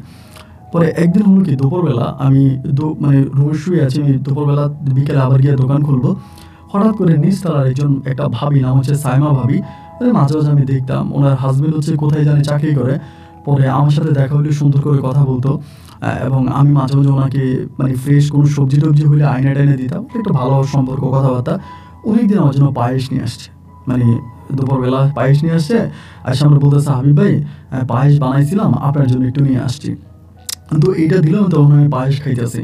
তো পায়েসগুলো খাচ্ছি, পায়েস খাইতেছি, উনি তখন বসে আছে সামনের টেবিলের মধ্যে, চেয়ারের মধ্যে বসে থাকা অবস্থায় ওনার ওই যে শাড়ি পরছে, শাড়ির চুলের নিচের যে জায়গাটা, মানে ওই জায়গাটা একটু তো মানে কাপড়ে ফাঁকা ফাঁকা জায়গাটাতে দেখা যাচ্ছে যে ওনার ওই পিঠের মধ্যে, হাতের মধ্যে, মানে হাতের এই সাইডগুলোতে প্রচুর কালো কালো হয়ে আছে। মানে একটা মানুষকে লাঠি দিয়ে পিটালে যেরকম কালো দাগ পড়ে যায় না, এরকম কালো দাগ পড়ে আছে। তো এই দাগগুলো দেখার পরে মানে আমার ভিতরে তখন মানে একটু খারাপ লাগলো। পরে আমি জিজ্ঞেস করলাম যে ভাবি একটা কথা বলি, কিছু মনে করেন না, যে আপনার শরীরে এই দাগগুলো কিসের, মানে আপনার শরীরে এই দাগগুলো কিসের, এরকম দাগ? পরে আমার বলে ভাইরে মায়ের দাগ, আমার এমনি বলে ভাইরে মায়ের দাগ। আমি বললাম মায়ের দাগ, তা কি আপনাকে মারছে, মানে আপনাকে মারলো কে? পরে আমার বলে আমি যে পশুর সাথে থাকি ওই পশুটাই আমাকে মারছে। মানে আমি ভাই তখনই আমার কাছে কেন জানি বিয়ে জিনিসটার উপরে একটা ঘৃণা চলে আসে। আমি আমার যে বাবা মায়ের সাথে ছিলাম, আমার বাবা মাও মারামারি করতো। এরপরে যে হাবিব সাহেব ছিলাম, রূপার আমি বিয়ে করছি, বা হাবিব সাহেব রূপা, ওদের মাঝেও মারামারি হইতো। এবং আজকে আমি চট্টগ্রামে যে বাসায় ভাড়া থাকি, সেই বাসার যে ভাবির সাথে আমার একটা ভালো সম্পর্ক, সেই ভাবির জামাইও নাকি তাকে মারে। মানে আমার কাছে তখন মনে হলো যে আসলেই কি স্বামী স্ত্রীর সম্পর্কটা মানেই মারামারি? এর মাঝে কি আসলেই কোনো প্রেম নেই, কোনো ভালোবাসা নেই? স্বামী স্ত্রী হইলেই কি মারামারি করতে হয়? তো আমার তখন বিষয়টা খুব খারাপ লাগলো। লাগার পরে আমি খাইলাম। তো এরপরে দোকান থেকে যাইতাম, আসতাম, ভাবির সাথে আমার মোটামুটি একটা ভালো সম্পর্ক হয়। তো ভাবির একটা মেয়ে আছে, মানে একটা মেয়ে আছে। তো একদিন হলো কি আমাকে বলতেছে যে হাবিব ভাই আমার কিছু টাকা ধার দিবেন, আমার মেয়েটার স্কুলে ভর্তি করতে হবে। ওর বাবা তো টাকা দেয় না, ওর বাবা টাকা দিতেছে না, এখন যদি আপনি কিছু টাকা দিতেন আমার মেয়েটাকে আমি স্কুলে ভর্তি করতাম, এরকম করে আমাকে বলতেছে। তো আমি তখন বললাম যে আচ্ছা ঠিক আছে, সমস্যা নাই, আপনি মেয়ের স্কুলে আপনি ভর্তি করাবেন, আচ্ছা ঠিক আছে আমি টাকা দিব। মানে এরকমভাবে বললাম যে আচ্ছা ঠিক আছে আমি টাকা দিব। পরে আমি ভাবির ওই সময় 10,000 টাকা ধার দিই। ওনার এত টাকা লাগে না। এরপর আমি 10,000 টাকা উনি আমার কাছে চায়, 10,000 টাকা আমি ধার দিই। পরে ধার দেওয়ার পরে উনি ওনার মেয়ের ভর্তি করায়, মেয়ের জন্য জামা কাপড় কিনে, এমন করে মাঝে মাঝে আমার জন্য রান্না বাড়া করে, আমার জন্য খাবার দাবার দিত না। ওনার যে হাজব্যান্ড ছিল নাহিদ, তো উনি আবার মোটামুটি এসবে কোনো কিছু সন্দেহ করতো না। এই জন্য ওয়াইফ আমাকে খাবার দিত, আমার ঘরে আসতো, আমার সাথে একটা ভালো সম্পর্ক তৈরি করছে। এইসবই কিন্তু ওনার হাজব্যান্ডের কোনো রকমের মাথা ব্যথা ছিল না, সে কোনো কিছু বলতো না। এরকম করে 1 দিন 2 দিন 3 দিন 4 দিন কাটতে কাটতে এই পর্যায়ে তখন ভাবি আমারে বলতেছে ওনার হাজব্যান্ড যে নাহিদ নাকি পরকীয়ায় লিপ্ত, অন্য কোনো একটা মেয়ের সাথে পরকীয়ায় লিপ্ত আছে, অন্য কোনো একটা মেয়ের সাথে কথাবার্তা বলে, এবং সে ভালো নাই, এরকম অনেক কথাবার্তা সে তখন বলে। মানে এই ভাবি তখন বলতেছে আমার যে পরকীয়া করে, এবং ওই পরকীয়া যখন আমি বাধা দিই, আমি বিরক্ত করি, ডিস্টার্ব করি, তখনই আমাকে মারে। আমি পরকীয়ায় বাধা দিলে আমাকে মারে। তো এই মায়ের আমি সহ্য করতে পারতেছি না, আমি নিতে পারতেছি না। আমি আত্মহত্যা করবো, আমার মেয়েটারে নিয়ে আমি একদিন ট্রেনের নিচে পড়ে মারা যাবো, আমাদের সবসময় বলে এটা যে আমি ট্রেন নিচে পড়ে মারা যাবো। তো আমি বুঝাই শোনাই এরকমভাবে মানে কোনো কিছুই হয় না। এরকম করতে একদিন হলো কি, মানে রাতের বেলায় আমি শুয়ে আছি, রাত আনুমানিক প্রায় 11:30 কি 12টার মতো বাজে। এই সময় ভাবি আমার দরজা ধাক্কাইতেছে, আমি ঘরে শুয়ে আছি, দরজা ধাক্কাইতেছে। আমি তখন দরজাটা খুললাম, খোলার পরে দেখলাম যে ওনার ঠোঁটের এদিক দিয়ে রক্ত বেরিয়ে আছে, কপাল ফাটা, মানে খুব মারাত্মক একটা অবস্থা, হাতের মধ্যে কিছু টাকা। পরে আমি বললাম যে ভাবি, মানে আপনি এত রাতের বেলা আপনার শরীর দিয়ে রক্ত বেরিয়েছে কেন, কি হয়েছে? বলে ভাই রে, আপনার কাছ থেকে 10,000 টাকা ধার করছিলাম, তো এই 10,000 টাকা দিলাম, আপনি 10,000 টাকা নিয়ে যান, আর আমি আমার মেয়েটারে নিয়ে আজকে রাতে আত্মহত্যা করব। আমি আমার মেয়েটারে নিয়ে আমি আজকে রাতে ট্রেনে নিচে পড়ে মরবো, অথবা ঘরের মধ্যে ফাঁসি দিয়ে মারা যাবো। তো আমি যদি মরে যাই তাহলে তো আপনার ঋণটা শোধ করা হবে না। তো আমি আপনার ঋণটা শোধ করার জন্য আমি আপনাকে এই ঋণের টাকাটা দিতে আসছি, আমি রাতে মারা যাবো। পরে আমি চিন্তা করছি রাতের বেলায়, এখন ধরেন এই রাতের বেলায়, পরে আমি ডাক দিলাম, ভাবি প্লিজ ঠান্ডা হন, আপনি আমার ঘরে আসেন। ডাক দিয়ে ওনার ঘরে আসুন, আমার ঘরের মধ্যে বসে প্রচণ্ড রকমের কান্নাকাটি করতেছে। তো আমি একটা সময় আবার চিন্তা করতেছি, যেহেতু আমি ব্যাচেলার থাকি, আমার তো কোনো বউ নাই, এবং উনি আরেকজনের বউ, এখন হঠাৎ করে তার হাজব্যান্ড যদি বা তার স্বামী যদি আসে এবং এসে যদি দেখে যে আমি তার বউ নিয়ে এখানে ওই ঘরের মধ্যে, তো সে তো আবার সন্দেহ করবে। পরে আমি ভাবিকে বললাম, ভাবি আপনি এখান থেকে বেরোন, আপনি এখান থেকে বেরোন, আচ্ছা ঠিক আছে আমি আপনার সাথে কথা বলবো, চলেন। এই কথা বলবো না, তখন বাসা থেকে বের করে উনি তখন আর মেয়ের নিয়ে বের হয়। ওনার যে মেয়ে আছে ওনার মেয়ের নিয়ে বেরোয়ার পরে, আমার মেয়ের নিয়ে ঘর থেকে বেরোলে আমি তখন একটা সিএনজি নেই, এবং দিয়ে আমি তখন রেল স্টেশনের ওইদিকে আসি। ওই রেল স্টেশনের ওখানে আসি, রেল স্টেশনে আসার পর ওইখানে বসার পর আমি বললাম, ভাবি উনি আমার বলেন উনি আত্মহত্যা করবে, উনি এই জীবনে রাখবে না। এবং পরে লাস্ট পর্যন্ত আমি বললাম যে ভাবি কি চান আপনি, মানে এভাবে না করে আপনি একটা, উনি আমাকে বলে আমি ওই নরকিশোরের সাথে আর থাকতে চাই না, আমি ওই লোকের সাথে আর থাকতেই চাই না, সে আমাকে মারে, সে আমাকে এই করে সেই করে। পরে এই সারাটা রাত আমি ভাবির সাথে রেল স্টেশনে থাকার পরে চিন্তা করলাম যে উনি তো আত্মহত্যা করবে, মানে ওনার যে পরিস্থিতি বা উনি যে অবস্থার মধ্যে আছে, উনি এসব আর নিতে পারতেছেন, ওনার স্বামীর অত্যাচার। পরে আমি ভাবলাম যে ঠিক আছে, তাইলে আমি ওনার জন্য একটা আলাদা ঘর ভাড়া করি। আমি খুব সংক্ষেপ করে এগুলো বলতেছি। পরে আমি ওনার জন্য ওই সময় মানে সকালবেলায় রেল স্টেশনের ওইদিকে একটা ঘর, মানে একটা বাসা ভাড়া করি। একটা বাসা ভাড়া করে ওই বাসার মধ্যে আমি তখন ওনাকে আর ওনার মেয়েকে রাখি। তো এর মাঝে আবার ধরেন ওনাকে আর ওনার মেয়েকে ওইখানে রাখি, আমি সকালবেলা দোকান খুলি, ওনার হাজব্যান্ড তখন আমার দোকানে আসে, মানে নাহিদ ভাই আইসা আমার বলতেছে যে হাবিব তোমার ভাবি কোথায়, এমনি আমার বলে। আমি বললাম ভাই আমি তো জানি না, মানে আমি কিন্তু আর বলতেছি না। পরে আমার বলে না বলো তোমার ভাবি কোথায়, আমি বললাম আমি জানি না। তো এই কথা ওনারা বলছে, উনি আর আমার সাথে নিয়ে কোনো ভাড়াবাড়ি করে না। পরে আমি দুপুরবেলা মানে লাঞ্চের সময় আমি ওই ভাবির কাছে যাই, যেখানে ওনাকে আমি ভাড়া রাখছি ওখানে যাই। ওখানে যাওয়ার পরে উনি তখন আমাকে একটা লিস্টই ধরাই দেয়, মানে এই জিনিসগুলো লাগবে বাসার জন্য, চুলা, তারপরে এইটা ওইটা অনেক কিছু লিস্ট ধরাই দেয়। আমি প্রায় 15,000 টাকার মতো তখন এই লিস্ট অনুযায়ী বাজার করে আনার পরে উনি তখন এই ঘরের মধ্যে থাকতে শুরু করে। আমি তখন আমার ঘরে থাকি, আমি যে রুমে আছি ওই রুমে থাকি।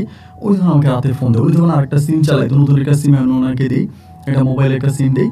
পরে রাতে বলে আমাকে ফোন দিয়ে বলে আপনি ওই ঘরে থাকবেন, আমি এই ঘরে থাকবো, এটা কীভাবে সম্ভব?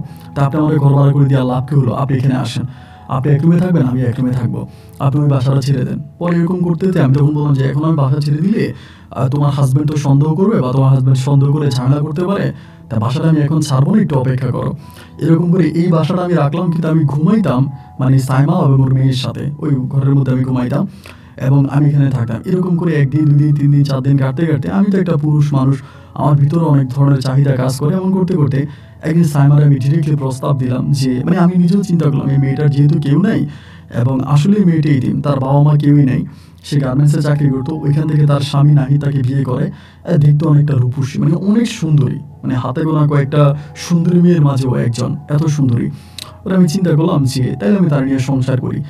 যেহেতু তা আমার মতো একটা এতিম মেয়ে, তার স্বামী তাকে ছেড়ে দিয়েছে বা এইভাবে আসি, পরে আমি তাকে ভাই একদম আইন মতো 3 লক্ষ টাকা কাবিনে আমি তখন তার বিয়ে করি।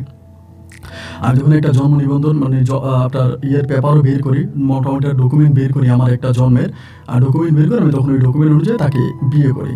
এবং বিয়ে করার পরে ও তখন আমার সাথে আসে, খুব ভালোভাবেই আসে। বিয়েটা করলাম, বিয়েটা হয়ে যাওয়ার পরে ও আমার সাথে আসে, আমার সাথে থাকতেছে, এবং আমি তার মেয়ের দায়িত্ব নিলাম, এবং দেখলাম যে তার হাজব্যান্ড আর কখনো তার খবরও নেই। মানে এই যে আমি ওকে বিয়ে করলাম, ওখান থেকে নিয়ে আসলাম, মেয়েটাও নিয়ে আসলাম, বউটাও নিয়ে আসলাম, মানে এই ভদ্রলোকের বাসাও ছেড়ে ওই বাসায়ও আসে না, সে কোথায় কী করতো এসব আমি জানি না। কিন্তু মানে সাইমা আমাকে বলতেছে তার হাজব্যান্ড নাকি অন্য কোনো মেয়ের সাথে পরকীয়ায় লিপ্ত ছিল, এবং পরকীয়ায় থাকার কারণে তার হাজব্যান্ড চলে গেছে, এগুলো আমাকে বলতো, এই কথাগুলো সে আমাকে বলতো। যাই হোক, এমন করে সময়গুলো কাটতেছে, আমি সাইমার সাথে থাকতেছি। এরকম করতে একটা সময় সাইমাও তখন বেবি কনসেপ্ট করে, মানে সাইমা তখন আবার বাচ্চা কনসেপ্ট করে। আমি তখন অত্যাধিক খুশি হই, হওয়ার আমাকে আমার একটা মেয়ের সন্তান হয়। তো মেয়ে সন্তানটা হওয়ার পরে আমরা একদিন একটা মানে নাটক দেখতেছিলাম টেলিভিশনে, নাটক দেখতেছিলাম। তো ওই নাটকের কাহিনীটা কিছুটা আমার মতো, মানে কিছুটা আমার মতো ওই নাটকের কাহিনীটা, মানে কিছুটা আর কি, পুরোটা না কিছুটা। পরে ভাবি আমারে বলতেছে, মানে ওই সাইমা আমারে বলতেছে যে, আমি সাইমারে বলতেছি, সাইমা জানো এই নাটকের ঘটনাটার মতো আমার জীবনেও না একটা ঘটনা আছে, মানে নিজের পাপ নিজে কাঁধে নিলাম আর কি, এরকম একটা অবস্থা। আমি বললাম যে না, এই নাটকের ঘটনার মতো একটা ঘটনা আমার জীবনেও আছে। ও তখন আমারে বলে, কি বললা, এই নাটকের ঘটনার মতো তোমার জীবনে একটা ঘটনা আছে? তা কি ঘটনা আছে আমাকে একটু শোনাও তো। আমাকে শোনার জন্য বলে, আমি একটু শুনবো। পরে আমি বলি যে না, তোমারে বলা যাবে না, এটা খুব মানে আমার পার্সোনাল বিষয় না। আমাকে ধরে যে না, বলো বলো বলো। পরে আমি যে মহিলাকে বিয়ে করছি, মহিলার সাথে আমার শারীরিক সম্পর্ক হয়েছে, এই কথাগুলো আমি ওকে বলি না, শুধু বলি যে আমার সাথে শারীরিক সম্পর্ক করতে চাইছিল কিন্তু আমি করি নাই। এইগুলো বলে আমি এই কথাগুলো ওকে জানাই দিই, মানে আমি সাইমাকে এই বিষয়গুলো বলি। তো বলার পরে আবার এখানে কিন্তু আমি মহিলার ঠিকানাটাও বলে দিই, ওর যে বাসায় থাকতো। আমি মানে ওর এই বাসার ঠিকানাগুলো কিন্তু বলে দিই, মানে ঢাকায় কোন বাসায় থাকতো বা বাসার ঠিকানাগুলো বলি। তো আমার ভিতরে তো ভাই কোনো মানে কোনো ইয়ে ছিল না, যেটা আমাদেরকে বিয়ে করছে সে আমার বউ, ওই হিসাবেই তখন আমি তার কাছে সব কথাগুলো মানে সত্যিই সব কথাগুলো খুলে বলি। অ্যান্ড এগুলো বলার পরে ও তখন আমাকে বারবার ঘুরে ফিরে একটা কথা জিজ্ঞেস করে। ওই দিন তো গেল, এর পরের দিনও, আসলে কি এই মহিলার সাথে তোমার কোনো শারীরিক সম্পর্ক হয় নাই? এই মহিলার সাথে তোমার খারাপ কোনো সম্পর্ক হয় নাই? এগুলো আমাকে বারবার জিজ্ঞেস করতো। আমি বললাম যে না, আরে না, এই মহিলার সাথে আমার কোনো শারীরিক সম্পর্ক কিছুই হয় নাই। এমনি সে আমাকে পছন্দ করতো বা আমার সাথে করতে চাইছিল, আমি করি নাই, এগুলো আমাকে বলে। এখন এরকম করে টাইমগুলো কাটতে কাটতে, সময়গুলো কাটতে কাটতে একটা পর্যায়ে হলো কি, মানে ওরা আবার অনেক মানে অনেক মেয়েরা গার্মেন্টসে যে মেয়েগুলোর সাথে চাকরি করতো, অনেক মেয়েরা আবার ঢাকায় বিয়ে হয়েছে, বা ওর ঢাকাতেও কিন্তু অনেক আত্মীয় স্বজন আছে। আত্মীয় স্বজন বলতে যে মেয়েদের সাথে গার্মেন্টসে চাকরি করতো, ও কিন্তু গার্মেন্টসের সুপারভাইজার হয়েছিল।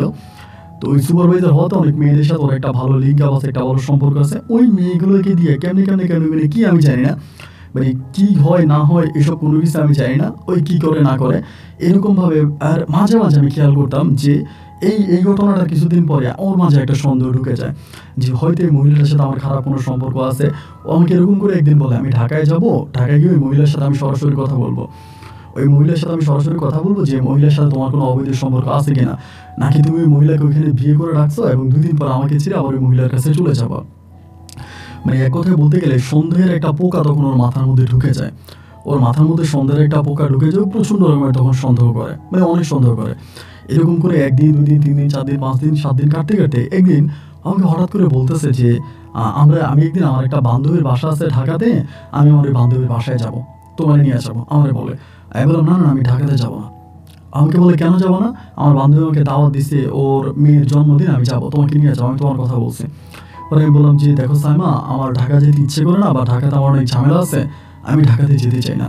তো আমাকে মানে খুব প্রেশার দিয়েছে যে না, তোমাকে যাওয়াই লাগবে, তুমি চলো, ঢাকায় গেলে তোমার সমস্যা কি, কী হবে, কিছুই হবে না। এগুলো বলে আমাকে তখন বাধ্য করে আমাকে ঢাকায় নিয়ে যায়। এবং ঢাকায় নিয়ে যাওয়ার পরে আমি যেই এলাকাতে সে আমাকে নিয়ে যায়, ওই এলাকাতে আমি তখন যাই, এবং ওই ওর মানে বান্ধবীর বাসা, ওই বান্ধবীর বাসার মধ্যে ও, আমি এবং ওর সবাই রাতের বেলায় জন্মদিন বার্থডে পালন করি। এবং বার্থডে পালন করার পরে এখানে আমার কথাবার্তা হয়ে মানে জন্মদিন পালন করি, এবং রাতের বেলা আমি ঘুমিয়ে যাই, ওই বাসার মধ্যেই ঘুমাই, একটা রুমে আমাকে ঘুমাইতে দেয়।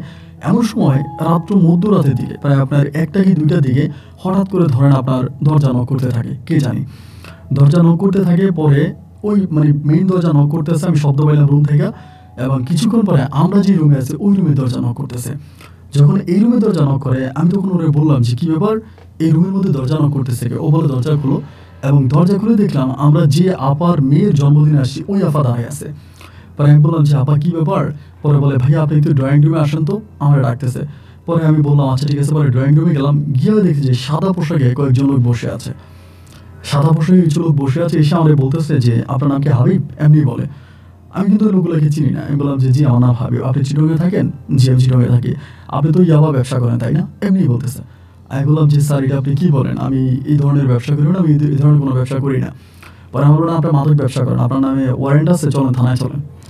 মানে আমার বউ তখন দাঁড়ায় আছে, আমার মেয়েও দাঁড়ায় আছে, এবং আমার যেই আরেকটা সন্তান হয়েছে এটাও তখন ওর কোলে, মানে তখন আমাকে নিয়ে যাবে। মানে আমি তখন খুব অবাক যে আমি তো কোনো কিছু করি নাই, বা আমার তো এই সমস্যার সাথে কোনো ইয়ে নেই। আমি তখন ওখান থেকে নিয়ে গেছে, মানে এই জায়গা থেকে আমাকে তখন নিয়ে গেছে।